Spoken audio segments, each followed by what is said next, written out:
can talk pretty plain to them right here. A lot in this chapter. Deuteronomy chapter 32, verse number 28. For they are a nation void of counsel. Neither is there understanding in them.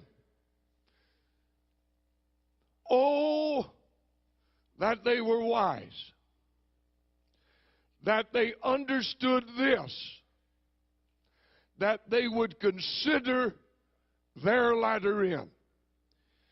Now, God is speaking very sober here, and He's mincing no words. He's not afraid to offend anybody. He's making it plain. He said He's concerned about Israel right here, and His concern is specifically defined and detailed. He said they're void of counsel, neither is there any understanding in them. Oh, that they were wise on this point, that they would be able to consider their latter end. Now, I said this on Tuesday morning, and I said it rather quickly. I said, once we lose our urgency as children of God, we've lost a lot of everything. When we lose our urgency as children of God regarding time, regarding the mission, regarding the will of God, when we lose that urgency, we become lackadaisical. We become careless, and we become idle. We lose that urgency in our walk, in our prayer, in our desire. Then there's something that comes in us that's very displeasing to God. Israel had found themselves in a place that they no longer considered their end. They were so occupied with the busyness of the day, with the prosperity of the day, with the blessings of the day, with the glamour of the day, that they ceased to consider the latter end of things. Now, we can title this Consider the End, or we can title it Eternity. That was their problem. That eternity, or the end of all things, was no longer there, occupied with the busyness of the day. Now, I've watched God's dealership with all of us in making us function. I've watched us as a civilization, as a people. When we start with anything, the start of something's oftentimes very convenient. When we start with a matter, it's a convenient thing. A start of something is very exciting. The start of something can be very fun. The start of something, amen, can be very easy sometimes.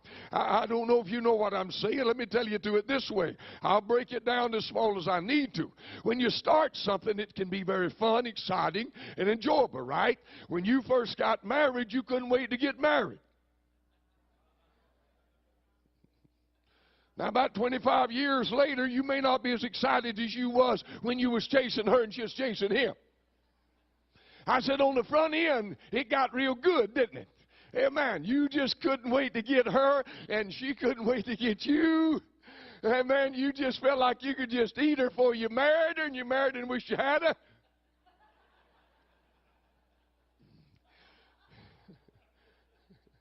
On the front end, it was good. Well, we was excited. My God, that's the prettiest woman in the world. Man, that's the cutest boy. That's a handsome boy. You seen my boyfriend? Have you seen him? We just can't wait. Yeah, we just don't know. We're thinking about a June wedding, and he can't hardly wait and keep his hands off of me in church. Keep your hands off of her while I'm preaching. Then you got all that front end, boy, that's fun, isn't it? Yeah, we're so excited. We don't know whether to have a June wedding or a March wedding or just run off and get married. We don't know if we can wait long enough. Dun, dun, dun, dun, here she comes. My God, look at that thing coming. That's my wife. Beautiful. Oh, my. About 30 years later, the crows start showing up. How do you know it's crows? If you look right there on each side of, you'll see where they landed sometime during the night. You know, at the front end of it, it's exciting. You know, you get on up the road and you say, well, you know, we've been renting this apartment, $750, you know, one bedroom, thinking about having a child. We're going to buy a house.